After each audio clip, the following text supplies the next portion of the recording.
नमस्कार, पुन्हा एकदा तुमचं सगळ्यांचं स्वागत आपल्या व्हिडिओमध्ये. आणि तुम्हाला माहिती असेल की आपण आरटी संदर्भामध्ये आपण नवनवीन व्हिडिओज वगैरे घेऊन येत असतो आणि पूर्णपणे पालकांना ट्रान्सपरंट आपण माहिती देण्याचा प्रयत्न करत असतो. आणि तुम्हाला माहिती असेल की जर आरटीचा रिझल्ट किंवा लॉटरी आपण जाहीर होऊन बरेचसे दिवस झालेत आणि पहिल्या लिस्टमध्ये माझ्या पालकांना त्यांना ॲडमिशन घ्यायला जवळजवळ हे 10 आणि पहिले 10 दिवसाचे 20 दिवसाचा त्यांना वेळ मिळाला होता. परंतु आणखी काही तुम्ही बघू शकता की भरपूर सारे असे पालक आहेत त्यांचे ॲडमिशन कंप्लीट नाही करू शकले. त्याचं मेन काही वेगवेगळे खूप कारण असू शकतात. तुम्ही बघू शकता जी पहिली जी यादीमध्ये जी निवड जाते त्या लोकांसाठी आत्तापर्यंत जो टाईम वगैरे दिला होता 10/4/2024 ते 30/4/2026 म्हणजे जवळजवळ त्यांना दिला 20 दिवस होता वेळ.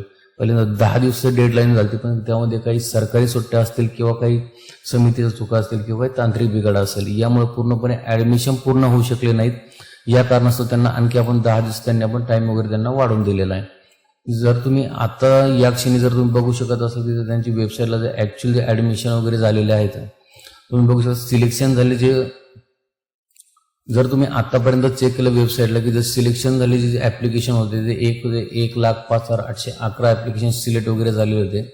त्यापैकी त्याच्यामध्ये पेंडिंगला जे पडले होते 86,034 जे ॲप्लिकेशन तर पेंडिंगला पडलेले आहेत. आणि विशेष सांगायची गोष्ट म्हणजे तुम्हाला सिलेक्शन जाऊन त्या सिलेक्शनमधून जे सिलेक्ट केलेले लोक आहेत आणि त्यांनी ॲडमिशन आत्तापर्यंत जे कंप्लीट केलेले आहेत ते आत्तापर्यंत 64,920 एवढे पाल्यांचे ॲडमिशन आत्तापर्यंत कोणत्या ना कोणत्या स्कूलमध्ये कंप्लीट झालेले आहेत. परंतु तुम्ही पाहत असाल की 1,05,811 मायनस जर आपण केले 64,927 तर बऱ्याचशा अमाऊंटचा त्यामध्ये डिफरन्स वगैरे येतो. तर आता सर्व पालकांना काळजी लागली की आता आमचे ॲडमिशन कॅन्सल होतील की काय.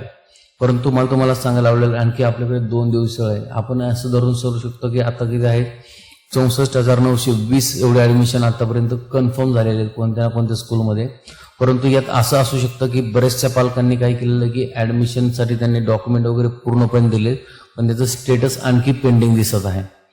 जर तुम्हाला जर असं वेगवेगळ्या प्रकारचं मला चेक करायचं असेल की माझं ॲडमिशन कन्फर्म झालेलं आहे का नाही, यामध्ये भरपूर साऱ्या प्रोसेस वगैरे आहेत. आपण याआधी याच टाईपच्या व्हिडिओज आपण अपलोड केले आहे की तुम्ही तुमचं ॲडमिशन कन्फर्म झालं आहे का नाही, त्या स्कूलमध्ये झालेलं नाही का, त्या स्कूलमध्ये किती वॅकन्सीज वगैरे होत्या हे पूर्णपणे तुम्ही बघू शकता. की यात जर तुम्हाला तुमचं स्कूल वाईजवर तुम्हाला चेक करायचं असेल तर ॲडमिटेड, जर तुमचं असं स्टेटस चेक करायचं असेल तर तुम्ही या इथं करू शकता. जर ॲडमिटेडचा टॅब आहे त्यावरती क्लिक करून तुमचं जो स्टेटस वगैरे चेक करू शकता.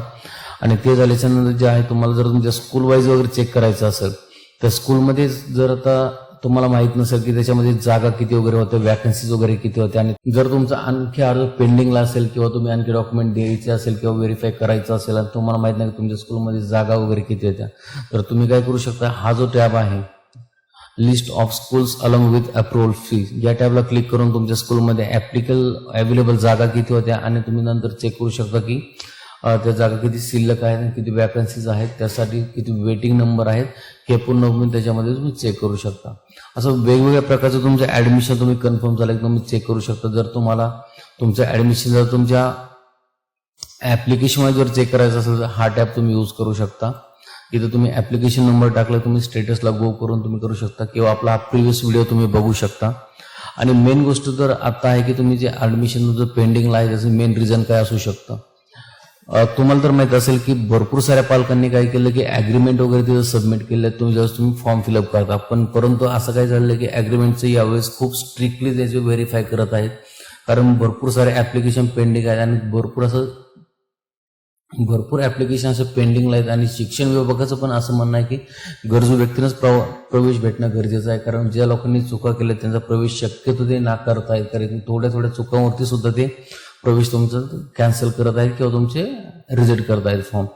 यासाठी तुम्हाला तुमचे डॉक्युमेंट वगैरे भरताना पूर्णपणे काळजी घेतलेली असावी आणि तुमचे जे डॉक्युमेंट तुम्ही जे अपलोड केले आहेत ते पूर्णपणे डॉक्युमेंट एकदा कॅरी करा. आणि शक्यतो जर तुम्ही ॲग्रीमेंटचं वगैरे तुम्ही दिलेलं असेल तर तुमच्या ॲग्रीमेंटला ते कधीही न सांगता व्हिजिट करू शकतात आणि तुम्हाला सांगणंही गरजेचं नाही आहे, कारण ती समिती असते आणि ती समिती त्यांची प्रायव्हेट लिहून चेक करू शकतात. तुमचा जो गुगलचा ॲड्रेस आहे तो पूर्णपणे तुमच्या जागी मॅच होता का नाही ते पूर्णपणे चेक करत असतात. यासाठी तुम्हाला शक्यतो त्यांनी कॉल करून यायला पाहिजे, कारण बरेचसे यासाठी त्यांनी शक्यतो तुम्हाला कॉल करून यायला पाहिजे, कारण बरेचसे लोक ते कसं ऑफिशियल कामासाठी बाहेर गेले असतात किंवा ऑफिसेसला असतात, त्यामुळे शक्यतो त्यांनी कॉल करून येणं खूप गरजेचं आहे. परंतु ते असं करत नाही, कारण बरेचसे साऱ्या पालकांचे असं कमेंट्स वगैरे येत असतात की ते सांगतात ते न येतच कॉल न करताच आले आणि चेक करून गेले, नंतर आमचा फॉर्म रिजेक्ट वगैरे केला. तर असं शक्यतो नाही व्हायला पाहिजे. परंतु तुम्हाला एक मला सांगायचं की तुम्ही जोपर्यंत तुमच्या पाल्याचं ऍडमिशन होत नाही तोपर्यंत तुम्ही तुमचं ऍड्रेस व्हेरिफिकेशन होतो तुम्ही पूर्णपणे काळजी घेतली पाहिजे. आणि तुम्हाला आता सांगायचं की तुम्ही पाहू शकता आतापर्यंत हे बघा इथं ही जी डेट आहे फक्त यासाठी 2 दिवस बाकी आहेत, कारण आज आहे 29 तारीख, म्हणजे 29 आणि 30. तर यामध्ये मला आणखी तुम्हाला सांगायला आवडेल की तुम्ही म्हणत असाल की सर आता जे राहिलेले जे प्रवेश आहे त्याबद्दल काय, तर यासाठी तुम्हाला जे आहे की आता पेंडिंग राहिलेले अर्ज जे आहेत तुम्ही यासाठी ते आणखी पण सरकार काय नियम काढू शकतं माहीत नाहीये. कारण तुम्ही बघू शकता की जर बॅक साईडला जर तुम्ही खाली गेले यामध्ये आणि तुम्ही या जागेचं जर कॅल्क्युलेशन लावलं आणि या जागेचं जर तुम्ही कॅल्क्युलेशन लावलं तर बराचसा त्यामध्ये डिफरन्स येतोय. जर आपण धरून चालू की 75,000 ऍडमिशन होते तर रिमेनिंग जागा यासाठी आणि जर वेटिंग लिस्टमध्ये तुम्ही म्हणता की दुसरी लिस्ट वगैरे, तर दुसरी लिस्ट पण नक्कीच लागणार आहे. परंतु दुसऱ्या लिस्टमध्ये कोणत्या मुलांचा समावेश केला जाणार हे नक्की आणखी कन्फर्म नाहीये. यासाठी जर तुमचा नंबर जर जास्त वेटिंगला असेल तर शक्यतो तुम्ही थांबणंही कामाचं नाही, कारण तुम्हाला माहित असेल की कुठल्याही स्कूलमध्ये जर असं समजा सपोज 50 जागा असेल तर 50चे ऍडमिशन कधीच कॅन्सल होत नसतात. काही कारणास्तव तुरळक 1, 2, 3, 4, 5 नंबर कॅन्सल होऊ शकतात आणि त्याच पाल्यांचा तिचा जो वेटिंगचा नंबर आहे 1, 2, 3, 4, 5 या सिरीजने जर असेल तर त्या पाल्यांना त्याच्यामध्ये चान्सेस भेटणार आहेत. आणि दुसरं त्यांना स्कूल वगैरे कोणतेही चेंज करून भेटणार नाही. तुम्ही एक सपोज फॉर एक्झाम्पल पकडून झाला की याच्यामध्ये समजा जे आहे आता फॉर एक्झाम्पल तुम्ही पकडून चला की एखाद्या स्कूलमध्ये फक्त आहेत की 50 जागा आहेत, तर 50 जागा ज्या आहेत तर 50च्या 50 ऍडमिशन त्याच्यामध्ये पूर्णपणे कॅन्सल होणार. काही कारणास्तव डॉक्युमेंटचे वगैरे जर तुम्ही त्याच्यामध्ये फक्त 5 ऍडमिशन कॅन्सल होऊ शकतात. आणि 5 ऍडमिशन जर कॅन्सल झाले एखाद्या पर्टिक्युलर स्कूलचे तर त्याच्यामध्ये फक्त जे वेटिंगमध्ये जे नंबर आहेत त्याच्यामध्ये वेटिंगमध्ये जे नंबर आहेत तर वेटिंगमधल्या ज्या दुसऱ्या लिस्टमधले कदाचित त्यामध्ये त्या स्कूलमध्ये फक्त 5च जाऊ शकतात त्याच्यामध्ये. तर जेवढे त्या स्कूलमध्ये वेटिंग आहेत त्यांना त्याचा काही जास्त करून फायदा होणार नाहीये. जर तुमचा नंबर जर 1, 2, 3, 4, 5च्या दरम्यान असेल तर तुम्ही वेट करणं खूप चांगलं आहे. पण जर त्याचा तुमचा नंबर 10, 12, 15, 20 पेक्षा खूप जास्त नंबर तुमचा वेटिंगला आहे तर तुम्ही तुमचं ऍडमिशन करू घेऊ शकता, कारण इतके नंबर डबल लागणे शक्य नाहीये. कारण मी जर असं चेक केलं की भरपूर सारे नंबर 21, 30, 35 असे नंबर वेटिंग नाहीत. आणि जे माझे व्ह्युअर्स पण आहेत ते पण मला कमेंट बॉक्समध्ये त्यांचा नंबर वगैरे सांगत आहेत. परंतु मला त्यांना सांगायला आवडेल की तुम्ही जास्त वेळ वेट करून कामाचा नाही, कारण इतके ऍडमिशन वगैरे कॅन्सल होऊ शकत नाही. जसं मी सांगितल्याप्रमाणे 50चे 50 ऍडमिशन कधीच कॅन्सल वगैरे होणार नाहीत. 50 ऍडमिशन्स वगैरे आहेत आणि त्याच्यामध्ये जर 4 ऍडमिशन काही कारणास्तव वगैरे मायनस झाले तर जे वेटिंग लिस्टमध्ये त्या स्कूलला जे, कारण तुम्ही पाहत असाल की एखाद्या स्कूलमध्ये 50 वॅकन्सी आहे आणि त्याच्यामध्ये ऑलरेडी 50चं सिलेक्शन झालेलं आहे, परंतु त्या स्कूलमध्ये आणखी 20-30 लोक वेटिंगला आहेत. जर कदाचित या 50 वाल्यांचा जर काही प्रॉब्लेम झाला 2-4 लोकांचा तर याच वेटिंग लिस्टमधले जे ऑलरेडी तुमच्या वेटिंग लिस्टमध्ये आहेत त्यातले 4 लोक तिकडे शिफ्ट होऊ शकतात असा एक प्राथमिक अंदाज आहे. परंतु ऍक्च्युअल दुसऱ्या यादीची लॉटरी कशी ते काढू शकतात याचा जास्त करून आम्हाला जास्त अंदाज नसतो. परंतु जशी आमच्याकडे अपडेट येईल आपण तुम्हाला नक्की वगैरे कळत जाऊ.